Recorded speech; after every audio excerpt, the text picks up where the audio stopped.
Second series of the night gonna be OSC Root herO from one OSC Root player to another.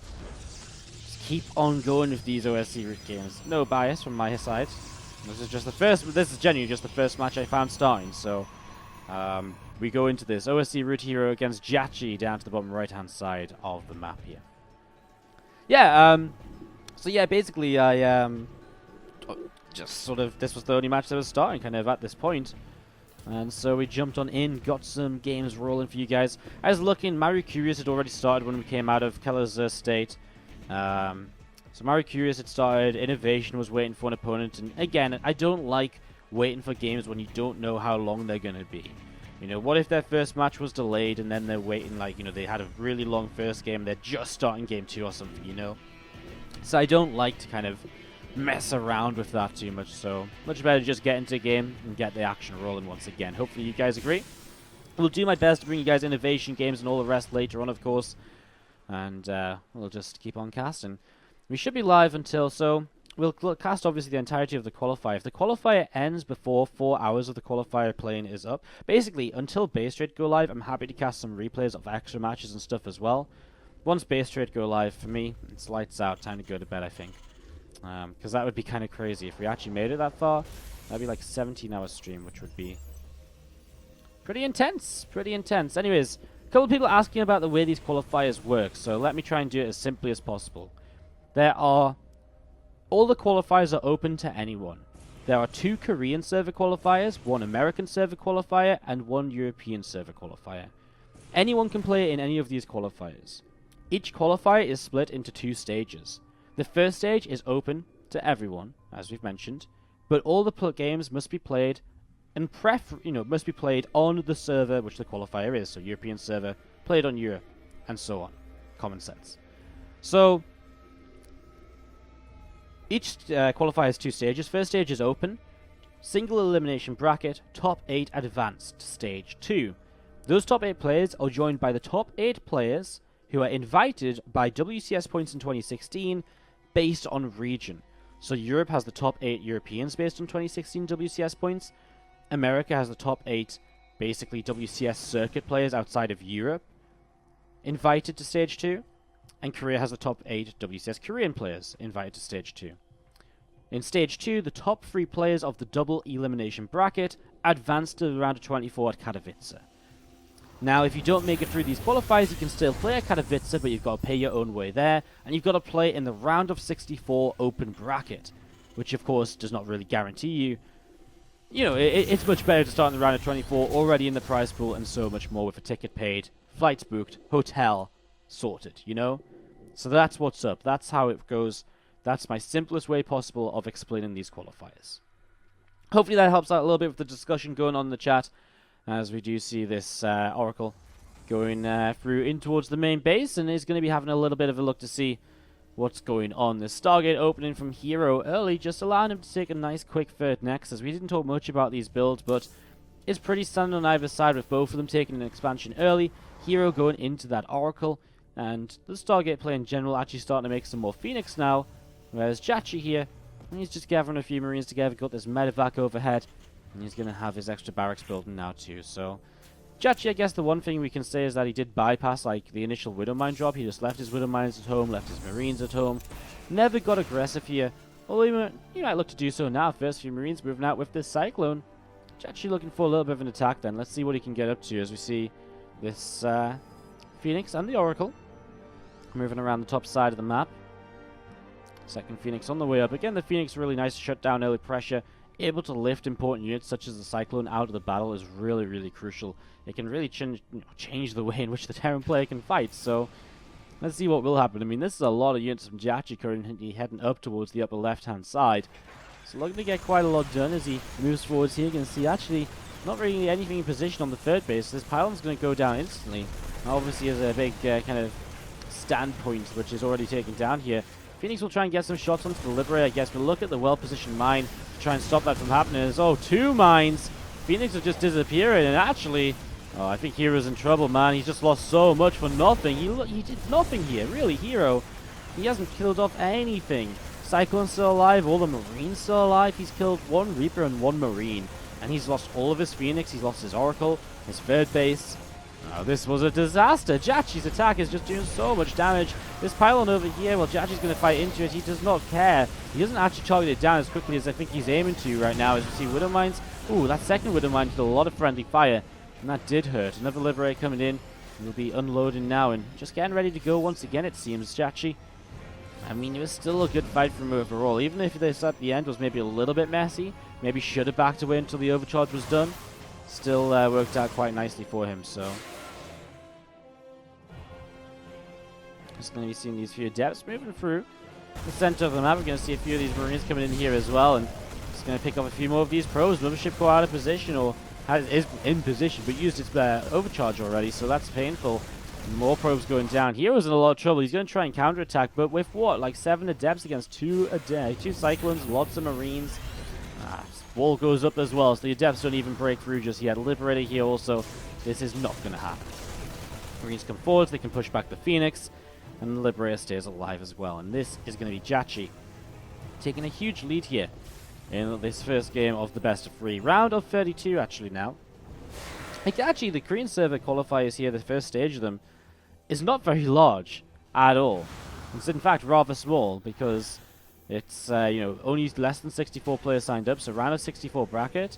And if you win the round of 16, you're through to the next round. So there isn't actually that many rounds to play through today in this bracket. Round of 16 being best of 5 will help to give us some more games, so that'll be nice. And you do see this attempt to attack from herO. I mean, Warp Prisms to elevator up into the main. Still seeing units on the low ground too. A couple of these Adepts being left over right now. As you see the Phoenix moving forward, will catch a Cyclone. I mean, the problem is herO just can't break through the front, I guess, more so than anything else. Most of the Adepts just going to keep on warping in. I mean, is he still trying to break this down? He is. I mean, he's getting rid of a lot of SCVs right now. Liberator being shot down by a Phoenix or two, so Phoenix will get kind of through up here. And, I mean, overall, hero's still struggling. I mean, definitely in economy, but, I mean, this counterattack's kind of everything for herO. That's the thing. If he doesn't win the game with this, the game is over for him. So, he needs to be careful. We see these SCVs, a few of them getting picked up by these Phoenix already as well. You see a few Marines stemming forwards, and one Phoenix is taking a little bit of damage there. I'm just going to be seeing these two medevacs loading up once again and going to head on over to the left-hand side of the map. jjakji looking to keep on applying pressure, looking to see where he can go next as these Phoenix coming forwards. A couple of SCVs will start to go down. I mean, the thing is, like, as soon as this drop hits the other side of the map, what's herO got at home? Absolutely nothing. Mothership core out of position in the middle of the map here for some reason. Actually going to see jjakji is going to unseat. I think he really thinks there's a base here. He's going to be very happy to see it's just now building. He's going to kill it in time. No cancel. And that's unfortunate. That's pretty much the worst time for herO. He comes in just as the base drops down, so it's on the lowest health possible. So little time to react into that as you see the Twilight Council being targeted. Nothing actually still built on there, but it's still something that'll probably have to be rebuilt. Mothership core taken down too. He lifts, he'll drop onto the third base to make sure that these Phoenix don't pick it off his medevacs. I mean, Adepts are shading over to defend this, and eventually I think these drops are going to get shut down. He's going to try and chase the Prism. He gets the Prism kill. Again, pretty big deal killing the Prism. It's one of those things that's nice to pick off. You'll give up on these medevacs, but man, have they had value already. They've definitely done their job, these early medevacs. They've done their job and more, honestly. And as we're going to be seeing the army back at home from jjakji is starting to look very scary indeed. When you compare it to just a mass Adept army. I mean, Adepts are scary, but when you look at jjakji's army, you know, that amount of Adepts isn't scary to what jjakji has right now. Multiple Widow Mines, so much Marine Marauder to work with as well. Like, this is going to be so good for jjakji. I mean, this is really so difficult to lose for him right now, I think, honestly. herO moving through to the center of the map. I mean, what's he going to do? Is he going to attack into the two bases again? I mean, jjakji's got a third base on the way up, but it's not done just yet, you know? +2 weapons, +2 armor starting from our Terran player, and, well, we do see these Phoenix still just moving around, looking to see where else they can go. And come around the right side, and a little bit of damage done by this missile turret. Marines and Marauders will stim on in, and, well, third CC, third orbital, getting ready to drop over here. So third orbital will drop on down as we're going to be seeing these Adepts shading forwards again, and there's just not going to be enough. I mean, I can say, I even feel as though these Widow Mines might be better staying unburrowed, because I don't think the Friendly Fire is going to do anything to help him out. In fact, the Friendly Fire might be part of what kind of hurts jjakji more than anything else right now. Because these Adepts, I mean, that Friendly Fire was legit right there. He's pulling back, he's going to get rid of a couple of sentries. In fact, jjakji's going to be pushed away. These Widow Mines did so much, and more so to the Terran army than the Protoss army. The depths keep shading on through, and we're going to be seeing a couple more mules dropping on down. As jjakji, is he really going to lose out on this? Phoenix getting rid of all of the medevacs. Marauders keep dropping. Phoenix will start lifting up extra units as well. Warped from the Prism. herO's gonna make this happen. I can't believe it. Widow Mine. Is that really just Widow Mines, or was I just being a bad caster? Because I really felt as though going into that jjakji had plenty. He had an upgrade lead. I can't help but feel that was just Widow Mines doing so much damage to the Terran army. Shading up here, I mean, he's going to start getting on top of the production. Phoenix will come and chase down one more medevac. Left a Marauder as well. I mean, little things like this, they all add up. And GG is called. herO takes game number 1. One player. Surely. Crazy stuff in game number 1. Guys, welcome to game number 2. We kick off here to the bottom left-hand side of Whirlwind with our red Protoss player from OSC Root. Give it up for herO. Hopefully we'll not try and play comeback this time around. We'll hopefully just try and get ahead early and stay ahead. As we have to the top right-hand side, the purple Terran player, it is jjakji.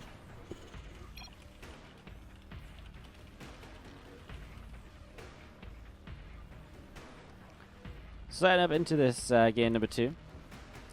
See how this will develop. Cross spawn, so already looking good to have a bit of a longer game here.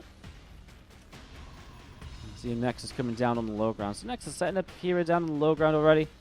And yeah, just waiting to see kind of what's going to be happening. Waiting to see what's going to be going on over the next few moments, I suppose.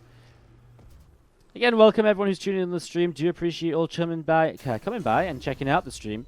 This is our 3rd event in a row that we're covering right now. We've been live for a good long night. We've been live all night long. We've been live since 6 p.m. last night. It's 8 p.m. for me right now, so 14 hours. It's been a nice long stream. It's been good. It's been fun, and this is our final event until we go to sleep for about 20. Well, we'll go to sleep, and we'll be back tomorrow with the next IEM qualifier. That'll be stage 2, so that'll be a lot of fun as well. And actually, again, I'm going to be very confused on days, but we also have the European qualifier tomorrow as well, so that'll also be quite a lot of fun. So yeah, and then we kind of go to sleep again, and then we wake up, and then it's a whole mess of stuff. I don't even know what we're going to do on Sunday. There's just so many qualifiers in a row. It's almost impossible to cast it all, I think. I think it's almost impossible to cast it all. SCV going to come up to the high ground here from jjakji, have a little bit of a look to see what's going on, what's happening. We see the Cybernetics core just building here to the right-hand side of the base, and there's Zealot moving around a little bit from herO as well, so Zealot moving around a bit from herO. I'm just going to be seeing the SCV from jjakji is in a little bit of trouble, so you can see a swipe actually coming in from that Zealot, and another swipe coming down right now as well. We're going to do a little bit of diving around, see what you can get up to, see what might happen as your ship core comes out as well. That will just push that Reaper back a little bit. So Reaper going down to the low ground and backing away. We see the Widow Mine is on the way up here from jjakji, so it's going up to being about halfway done. Probe top left is looking to hide an X something, or is he just scouting? I think that's just a scouting probe, and he just didn't send it anywhere after his initial scout. A little bit strange. As you see this probe, gonna move out onto the map and keep on looking around to see what else is happening. So we're going to move back out onto the map. We see the Twilight Council here starting to build right now, and we'll see that's going to be herO's best deck of the game alongside the Robo. So pretty standard, probably for Blink in these early stages.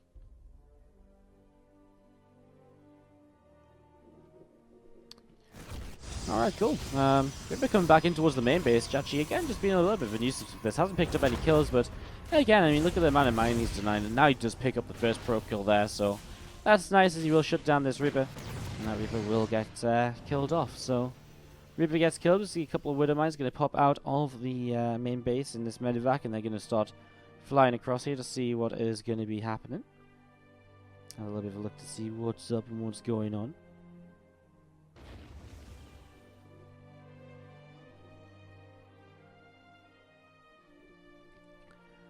As yeah, I mean, 2 Widow Mines in the medevac, a very standard play to kind of do some, to make some pressure happen early to get some damage in there, nice and early on, and It's going to be seeing the well, a few SCVs continuing to mine away here, just on this mineral line. But it might come in and actually delay the third base. That's one of the nice things with this, just delaying the third a little bit here and there. It's just a very light pressure. It's one of these builds. It's such a weird thing actually, because it's a build which I always feel as though the Widow Mine drop never really does a lot. It actually does a lot more than you think, you know? It really does. It does way more than you might expect it to, as you see the Widow Mines loading back up into this medevac now. A couple of forges coming down from herO on the natural expansion. Overcharge pops, and the Widow Mines just going to spread themselves out a little bit here. And one will go off onto this. Oh, it's in this position where it doesn't ever actually get to target for long enough. This one in the main will get surrounded by probes and killed. Yeah, this Widow Mine's in an unfortunate position. Moves a bit further forward. Will it die because of that? Nope. Die, well. It dies because there's an observer here. If you just get the shot off, just pick up a probe. And that dive did work out. Blink is about to finish up here from herO, so I mean he's getting into that again. What we've been describing as a fairly standard play. Double forge as well for upgrades. And we've seen a lot of that tonight. The next thing, I guess, a RoboBay probably coming down. But actually Glaive's coming down. Okay, interesting. We haven't seen a lot of double forge though. It's kind of something that's come back into the metagame once again. In fact, it's come right back into the metagame once again. We've seen a lot of it. You see a few of these sentries just going to warp in from herO. Then join up with the rest of the units at the front. And again, Stimpack, combat shields all building up. +1 weapons over halfway done as well. More Marines and Marauders from jjakji gathering up on the natural expansion. Stalker going to lead the charge. Observer going out in a couple of directions as well. We're going to be seeing the resonating glaives now halfway done. I mean, obviously this is kind of actually a bit more of an, I suppose, old school Legacy of the Void build composition, more or less. Lots of adepts, lots of stalkers, and just really the focus on gateway units for the first, 9-10 minutes of the game. So we're going to be seeing these two medevacs. They do move out. They're going to come down the right-hand side. They do fly past an observer, though, so herO should pick up on that if he was paying attention to his mini-map, which, of course, these pro players are so good at. It's one of those basic skills that goes a long way in terms of just being... if you're always picking up on everything on the mini-map, and you have good map control, then you're just going to win so many more games. And obviously, at this level, mini-map awareness is one of those basic skills that really is kind of just seen in all of these top-level players.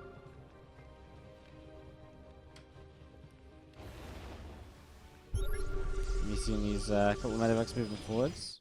I'm going to see what's going on.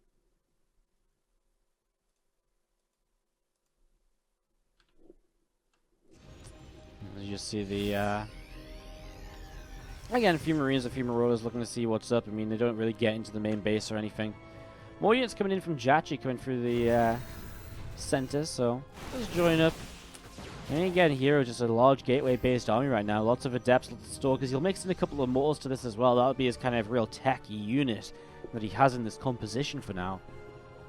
So sets up into this, and again, he's just gathering for now. We see the good chunk of SCVs to the right-hand side, just mining away on this base, and you'll see his command center finishing on up. jjakji going to start up a couple of depots here, so a couple of supply depots beginning to build, and more units from herO just sitting down at this ramp. A few more of these adepts going to warp in as well.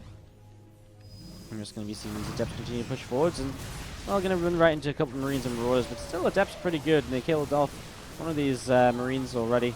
Both the Marines actually, and one of the Marauders low. Ooh, Warp Prism's in a bit of a tough spot though, and with the Warp Prism, with the Liberators here, there's no really easy way out, so he just comes back in, picks up a couple more SCV kills. I mean, that's 3, that's 4 now. I mean, 4 more SCV kills, not bad, considering the Prism was kind of guaranteed to die. And it's a little bit unfortunate there, honestly, from jjakji, because it was a good setup for the defense, but it sort of led to him losing even more workers than if he just pushed it away, you know? Kind of crazy stuff, as you see a few more adepts coming in towards the center of the map. A couple of Liberators on the way up as well from jjakji, so setting up into this still, I mean, real mid-game PvT being set up here. It's going to be those upgrades, though. 2-2 finishing shortly as herO will not really want to fight before then, unless he sees the opportunity to pick off 2 Liberators before the even siege. And that's definitely a fight he's going to look to take, as he's actually going to shade on forwards as well. Doesn't have many Stalkers or kind of anti-air in general left at all to fight the rest of the Liberators. So he'll have to back away, and I think the Liberators in the back are the real MVPs of this fight so far. Nice force fields, catching a few more bio units, though. And that is herO just picking up a few extra kills on the end of this engagement. And we've seen these Marines and Marauders gathering back up to the top side, and well, herO gathering his units up as well. Picks off an SCV here already. And SCV gets taken down, and well, a few more Stalkers just continue to build as the Adepts will just shade on up in towards this side. And again, picking up information. Not a lot of vision on them, but I mean, more, I guess more vision from shading them up than not shading them up at all. Is puts the depots down. Now the Liberators will get targeted as herO just comes straight up here, and jjakji, not sure if that was really the right decision. Now the Adepts will be in the front as the Stalkers blink backwards. A few more Adepts warping in. Needs a few more of these tanky units here to help him push through this ground army. It's the ground army that's actually, herO is really struggling against right now, I guess. SCV's pulling in though. And Adepts, where are they? No, they're not. Where did they shade to? Shaded all the way up into the natural expansion. You're going to find a siege tank here. Liberators will siege as well. The Adepts will shade once again. Continue to move away to the side. Only, what, 3 of them remain? Still good damage being done, I guess. More workers going down. Now they're in the main base mineral line. So really more damage being done all over the place. But at the same time, herO's kind of looking to use those to fight at the front, I think. And I think he was maybe a bit surprised when he let them finish over there. Because he was suddenly kind of without the Adepts that he expected to have to tank for himself. You're going to see some Warp Prism Micro coming down as he helps out. Adepts out of position as jjakji did some cute little moves to reposition himself against those Adepts. And we're seeing still a herO with this Warp Prism Micro, still lift up these Stalkers. Cute Micro. Try and make the most of this, but he is going to get pushed back. Still a lot of money in the bank from herO to rebuild with. A 4th base up behind this as well. 66 workers to the 40. jjakji takes an army supply lead, and well, if he wants to do something in this game, his best opportunity may very well come if he just attacks very shortly after cleaning out a lot of his opponent's units. And honestly, this is maybe the weak point for herO right now, this composition. Maybe just a little bit weak at this point because, well, he just lost a lot, and he doesn't trade very well against ground-based armies anyway, because unless it's en masse, it really powers up from being en masse and overwhelming. And the upgrades add to that as well. So, after losing a fight like that, if the counterattack came in, I think maybe jjakji has some opportunity, but he's just going to sit back at home, not really going to do much at all, losing more SCVs. It just gets worse for him. Warp Prism, nice pickup here to get away from the Liberator. Okay, I said jjakji's sitting at home. He is starting to push across the map, but maybe it just took too long to do it. I mean, he should have been over here a while ago already. Liberator sieging in this position will make life difficult, as now they're going to siege a bit further forwards, and herO has to decide whether he wants to take a fight or not. This is a Stalker from one quick shot, and Stalkers will blink at you to the right-hand side. Looks as though he's getting ready to make this fight happen. Widowmines begin to burrow. Let's see if they're going to be as detrimental to the cause as they were last time around. As here we go. Widowmines this time do a much better job. Stalkers getting rid of the Liberators right away as well, and I think jjakji's not going to have enough here at all, and Medevacs will have to load, will have to boost away. Blink forwards will get rid of one more on the tail end. As the Warp Prism still positioned over here with an Adept and a Stalker, just try and get a bit more done. jjakji being chased though, it's another blink. He's going to get rid of another Medevac here and another one. Nice target firing of the one a bit further forwards there first to make sure he could pick up both.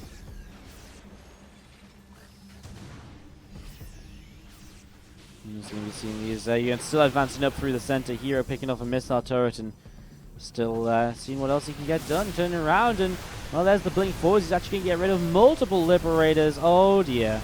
All the Liberators going to go down. Even if there isn't many Stalkers left right now, probably doesn't really matter. The Adepts and Immortals can clean up if there's no Liberators in the sky. And that is game. herO takes the 2-0 against jjakji. I mean, he really did look good while doing